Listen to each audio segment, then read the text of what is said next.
అయినట్టే. ఇంకా మీ ఫార్మాలిటీస్ కూడా మా మేనేజర్ వచ్చి ఫినిష్ చేస్తారు. Thank you so much madam. నేను ఇప్పుడే అశోక్ను వదిలేస్తా. ఓకే. కానిస్టేబుల్,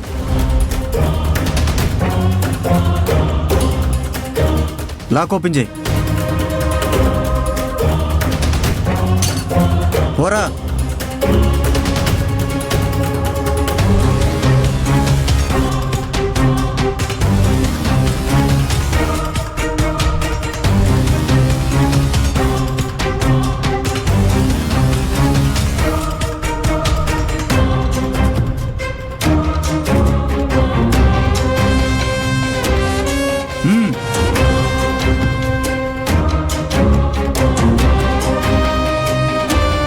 ఏంటి తల్లి కూతుర్ల ఫేసులు కులాసాగా కళకళలాడిపోతున్నాయి? మా అమ్మ వేసిన ప్లాన్ అదిరిపోయింది. ఆ నీలవేణిని అన్నయ్య శాశ్వతంగా అసహ్యించుకునేలా ఒక మంచి ఎత్తు వేసింది. అది కరెక్ట్ గా ఫలించింది. అబ్బబ్బబ్బబ్బబ్బబ్బా, అత్తయ్య గారి తెలివితేటలకి సాష్టాంగ నమస్కారం చేయాలనిపిస్తుంది. మరి లేట్ ఎందుకు, చెయ్యండి.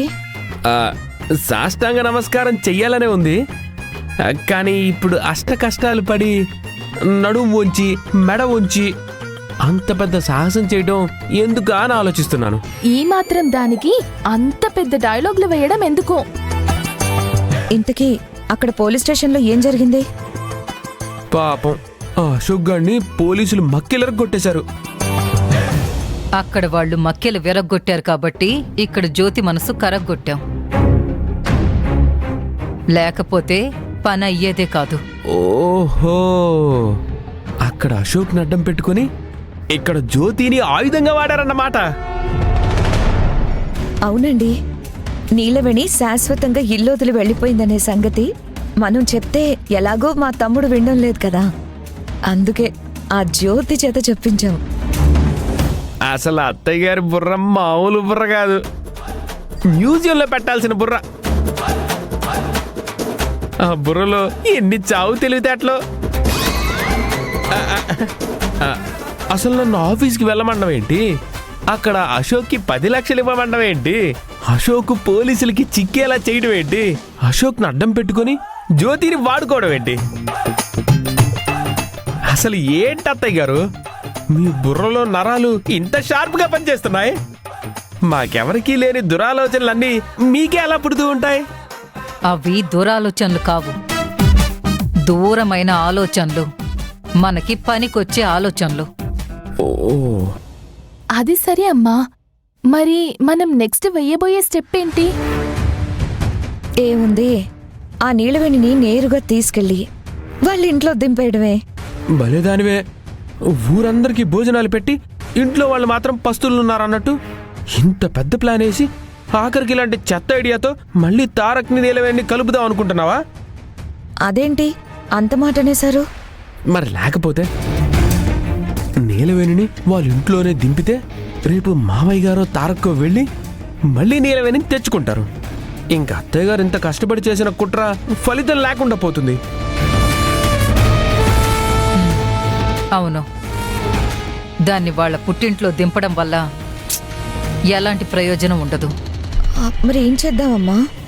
ఆ నీలవేణి మీద పిచ్చిది అనే ముద్ర వెయ్యాలి.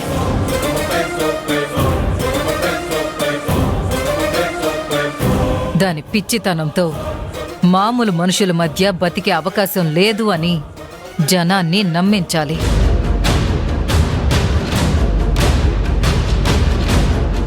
నీలవేణిని ఏ పిచ్చాసుపత్రిలోనో ఏ ధర్మసత్రంలోనో పిచ్చిది అనే ముద్ర వేసి వదిలేయాలి. తారక్కి కాని మీ నాన్నకి కాని అసలు నీలవేణి ఎక్కడుందో కూడా తెలియని చోట విడిచిపెట్టేయాలి. అలా అయితేనే దాన్ని ఎప్పటికీ వెనక్కి తీసుకురాలేరు. అలాగే నీలవేణి బతికున్నంత కాలం ఒక పిచ్చి దానిలాగానే బతుకుతుంది. అందరి చేత పిచ్చిది అని పిలిపించుకుంటూ బతుకుతుంది. అబ్బబ్బబ్బబ్బబ్బా, అత్తయ్య గారు మీ తెలివితేటలకి మళ్ళీ సాష్టాంగ నమస్కారం చేయాలనిపిస్తుంది. అబ్బా, చేయని దానికి ఎందుకు అన్నిసార్లు సాష్టాంగ నమస్కారం చేయాలనిపిస్తుందని కోతలు కోస్తారు? నమస్కారాలంటే నేరుగా చేయాల్సిన అవసరం లేదు కాంచన, మనసులో చేసుకున్నా చాలు. ఏది ఏమైనా ఇక నీలవేణిని శాశ్వతంగా మనం వదిలించుకోవాలి. అతి త్వరలో దాన్నిక్కడి నుంచి పంపించేయాలి.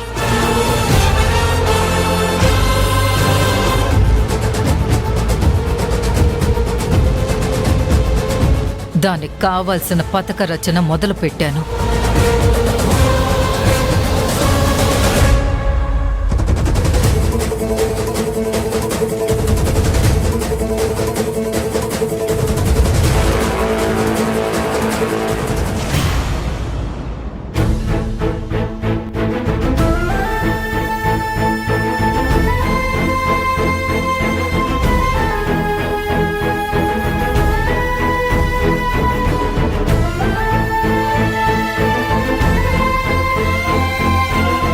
నన్నిలాంటి పరిస్థితుల్లో వదిలి నీలవేణి ఎలా వెళ్ళిపోతుంది అని నన్ను అడిగారు.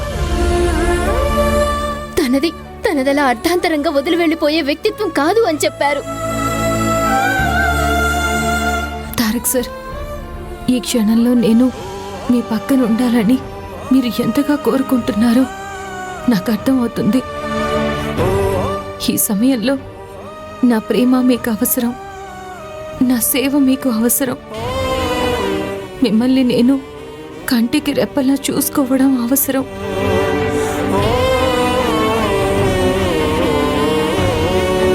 కానీ వాటికి దూరంగా మీరు ఒంటరిగా ఉన్నారు. నేనేమయ్యానో మీకు తెలియడం లేదు. మిమ్మల్ని చేరుకోవడానికి నాకు దారి దొరకడం లేదు. ఈ పరిస్థితి నుంచి ఎలా బయటపడాలో అర్థం కావడం లేదు.